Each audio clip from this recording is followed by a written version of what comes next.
Good afternoon. Welcome. Bienvenue. Charlie Angus, spokesperson on natural resource issues for the New Democratic Party here on unceded Algonquin territory with my colleagues Heather McPherson and Blake Desjardins from Alberta. This morning, the Prime Minister is in New York doing what the Prime Minister does so well, playing for the international audience and media on his big plans on the climate crisis. What he doesn't do so well is follow through on them. In fact, this Prime Minister has missed every single target and promise he's made. And that's concerning because in this session of Parliament, the Prime Minister needs to put forth a credible plan for not only dealing with the climate crisis, but making sure that Canadian energy workers and our economy is able to transition to a sustainable long-term economy. And when we hear talk of just transition from this government, energy workers and their families feel that that's a signal for leaving them behind. So we compare the Prime Minister's performative actions this summer.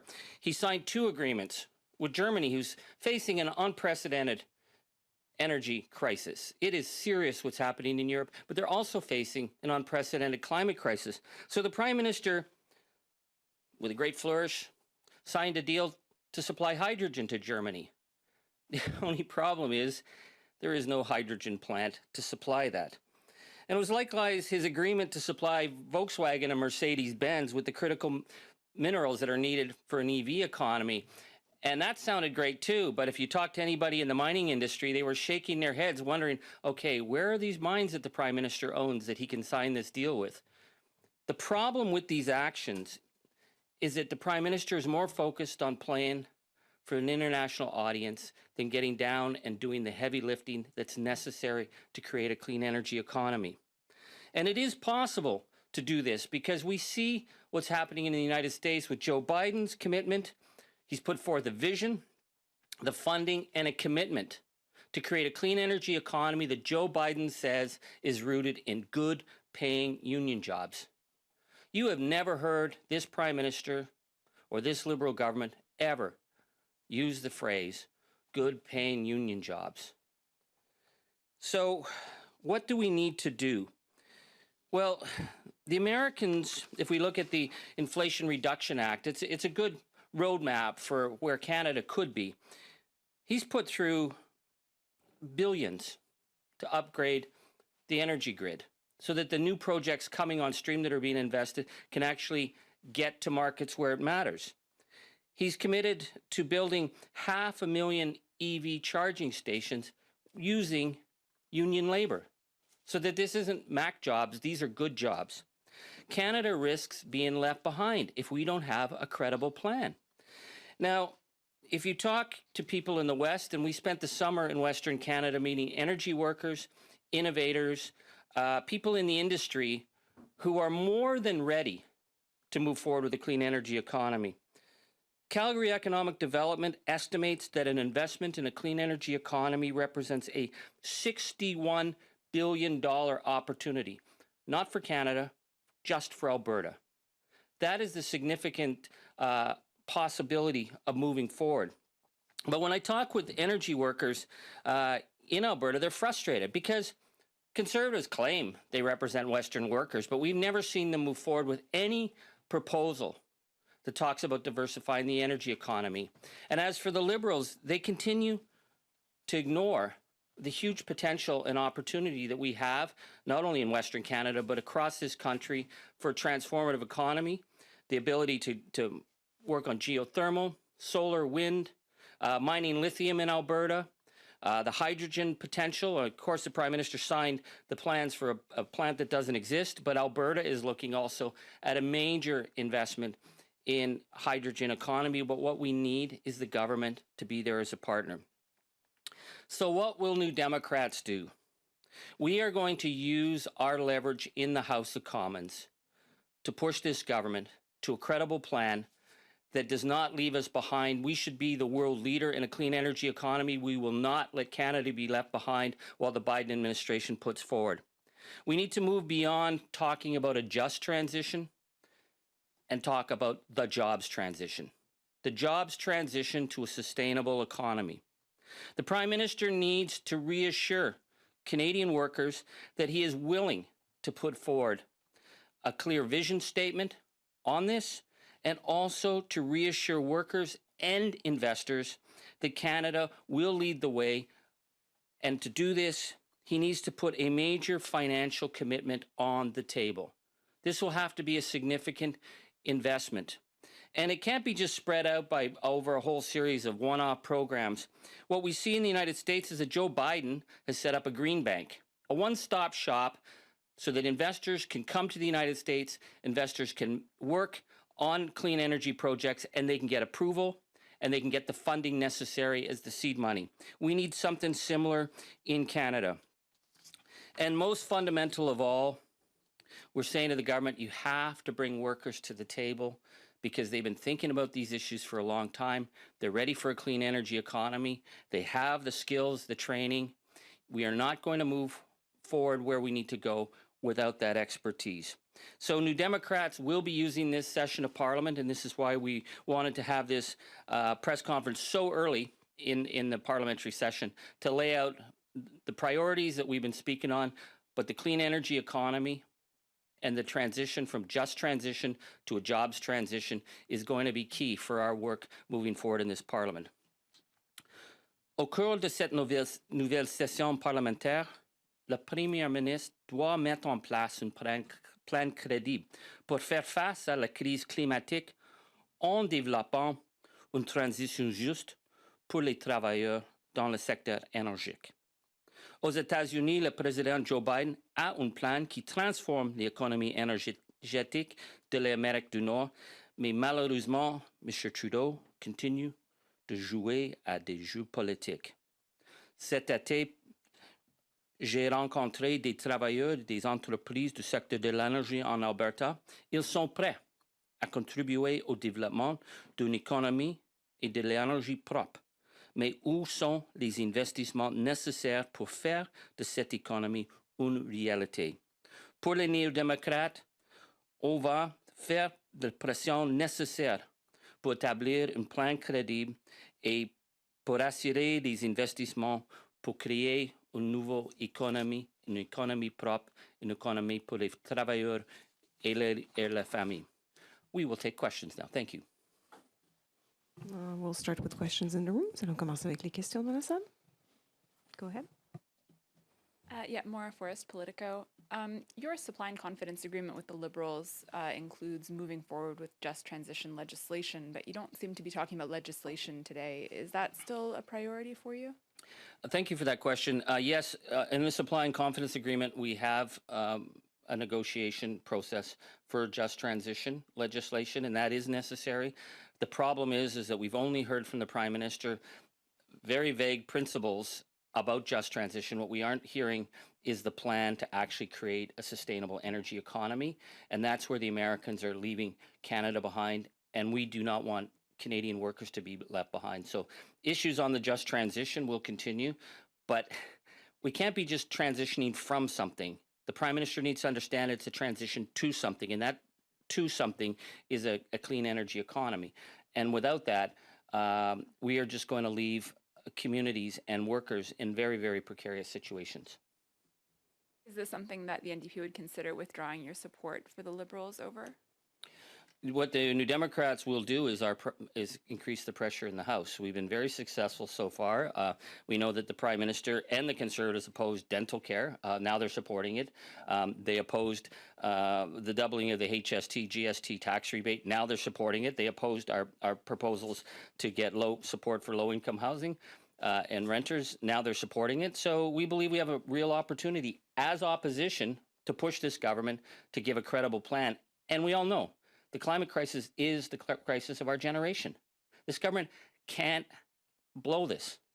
We can't allow this. So I'm encouraging the Prime Minister to come back from New York, come back from all the spotlights, and actually sit down with energy workers in Alberta and other parts of the country and say, so, what are your ideas? Because if he did that, I think we'd be a lot further ahead.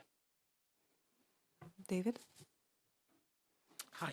Hi, David Thurton, CBC News. So there is a consultation process underway, Mr. Angus, on the a just transition. We haven't seen the results of that. So are we jumping the gun here? Like, should we wait till we hear from stakeholders, workers, and other people who were part of that consultation before, we do this? And secondly, how much money do you want to see annually dedicated to this transition to jobs? Well, it's interesting. The Prime Minister came in 2016 and said Canada's back. And he said that in Paris. And 6-7 years later, he's still consulting. He has missed every single environmental target he's made. The problem with the Prime Minister is he actually doesn't consult when it matters. He went to COP26 and announced an emissions cap, and he hadn't bothered to tell anybody in Canada. So now they've started consultations, which could go on for another year or two. Joe Biden went to COP26 and said he was going to create a clean energy economy based on good paying union jobs, and he came back and delivered. So what we're saying to the Prime Minister is he's had 7 years. He's had endless rounds of consultation. We keep missing our targets, and the clean energy economy is moving fast. And it's moving fast in the United States because Biden's actually put a plan forward. So we have to step up. But what Biden has offered is a game changer. This Prime Minister needs, he can continue all the consultations he wants, but he needs to put a plan in place now. So just when it comes to how much money you'd like to see annually dedicated to just transition, we've seen at least one estimate say that we'd probably need like $1 billion annually over 25 years to help us make, that soft transition. What number are you putting on the table? Well, we are meeting right now with energy workers, labor, investors in the energy producing sector who are serious about creating this clean energy economy. This isn't going to just happen. There needs to be a much more significant outlay of money that will reassure investors. So I'm not going to give the exact number right now because that's something that we've been looking at very seriously, and it's going to have to be credible. But if you look at what Joe Biden's putting on the table, I mean, they've set aside at least $27 billion just for the energy grid. We don't have any plans to build an energy grid now. We just have talk. So this is going to be a significant investment. But what happens if we don't have that investment? The transition is happening now. Workers in the oil patch are already feeling the transition. Investors are not coming to Canada because we don't have a clean energy plan. And what we've seen from, again, work by Calgary Economic Development, Global Edmonton, the opportunities are enormous. So we want to see what the Prime Minister is willing to put on the table. Reporters online, if you have any question, please use the raise hand function to notify us of your question. Journaliste en ligne, utilisez la fonction lever la main si vous avez une question.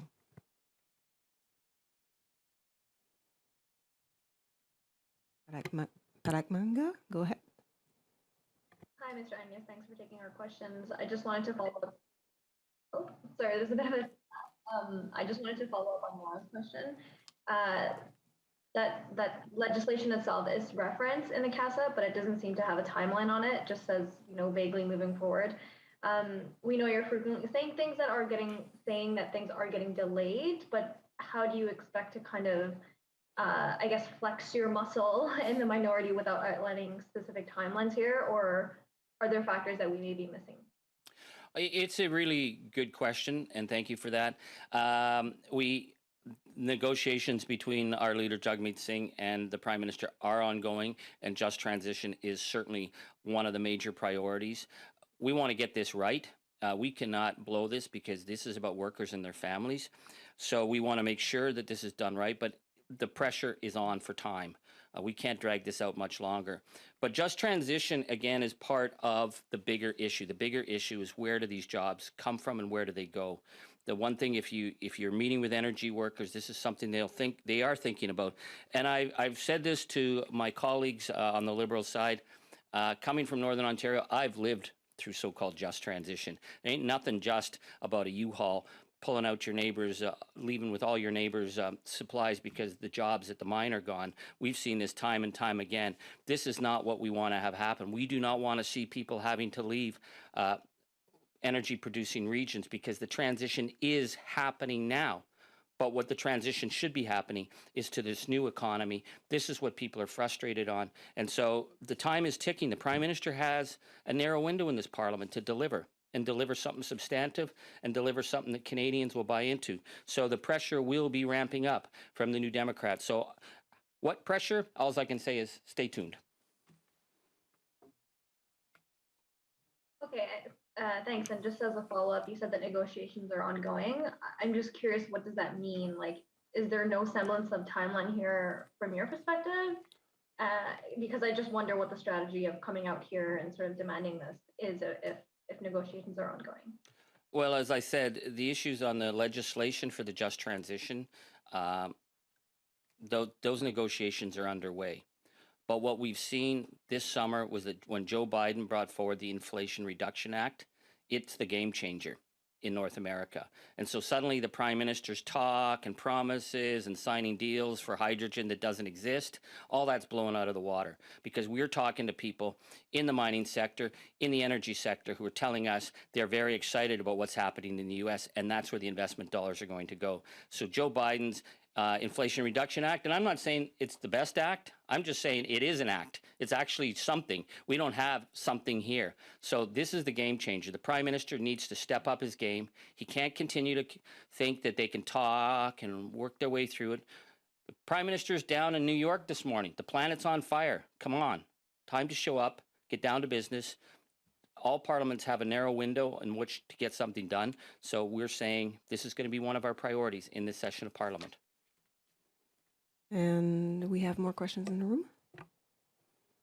Go ahead.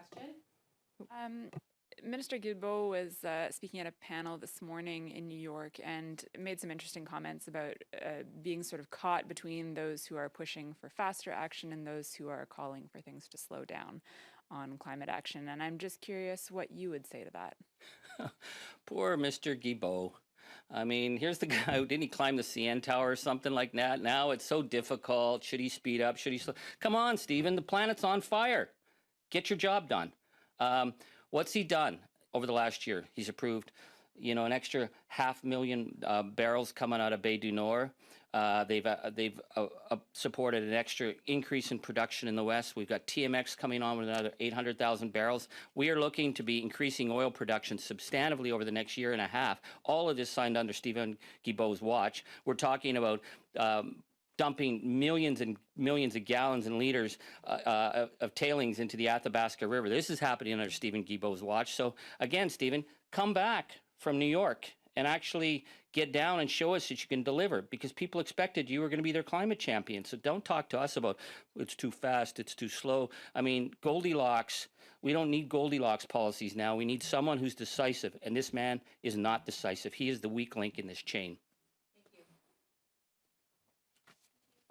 Thank you. Sure. Just transition. Time to get rid of that name? If you talk to anybody in the energy sector, just transition is not something they're very comfortable, because they don't know what it means. And we've been trying to get it, and I don't think the government knows what just transition means. Like I said, I've lived through uranium transition. It was a brutal silver mines, uranium going down.